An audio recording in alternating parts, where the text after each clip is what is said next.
Today we're going to learn how to use the Pythagorean theorem. So when do we use this? We use this when we're trying to find the side of a right triangle. A right triangle is basically just a triangle with three sides that has a 90-degree angle in it, which is just like an L shape, basically like this. We can usually tell if it's a right angle with the square on the corner. So what's the theorem? The theorem is a squared plus b squared equals c squared. So what does this mean? So we need to find the value, what the a, b, and c mean. So the a and b are just the legs of the right triangle. The legs of the right triangle are just basically the sides that are connected to the right angle.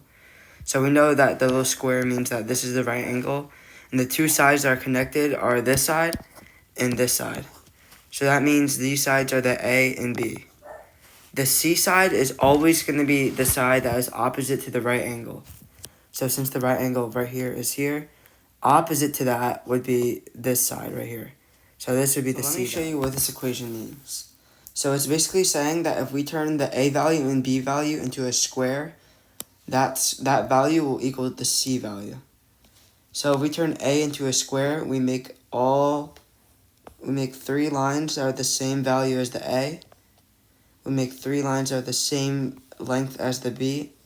We make three lines the same length as the C, and we turn all three of them into a square.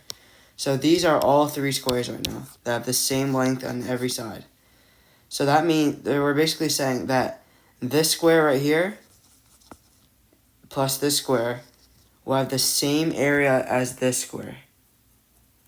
So that's why it means a squared plus b squared equals c squared. So let's do an example problem. Let's say that the a side is equal to 3, so this would equal 3, and the b side equals 4. So let's plug in this information into the equation. So a squared would just be 3 squared, and the b would just be 4, so it would just be b squared. That would equal c squared. So 3 times 3 right here, that would just be 9. And 4 times 4 over here, which is just 4 squared, would be 16. So it would be 16 plus 9 equals c squared. So let's just bring that up over here.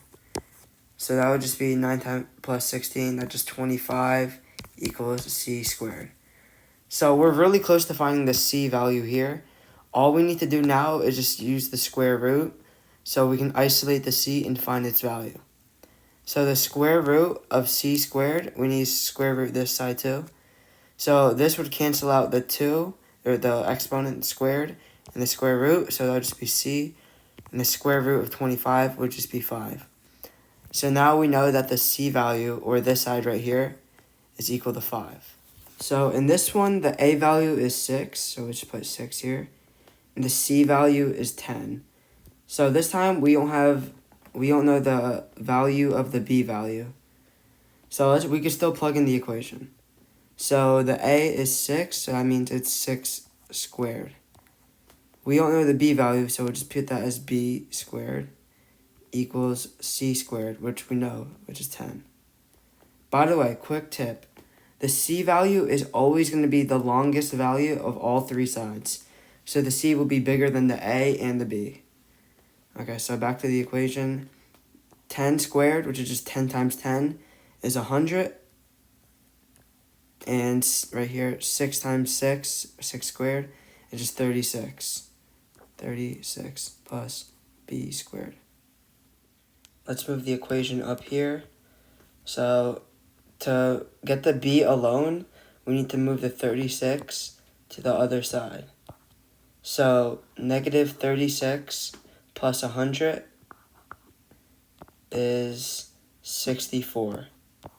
So 64 is going to equal b squared.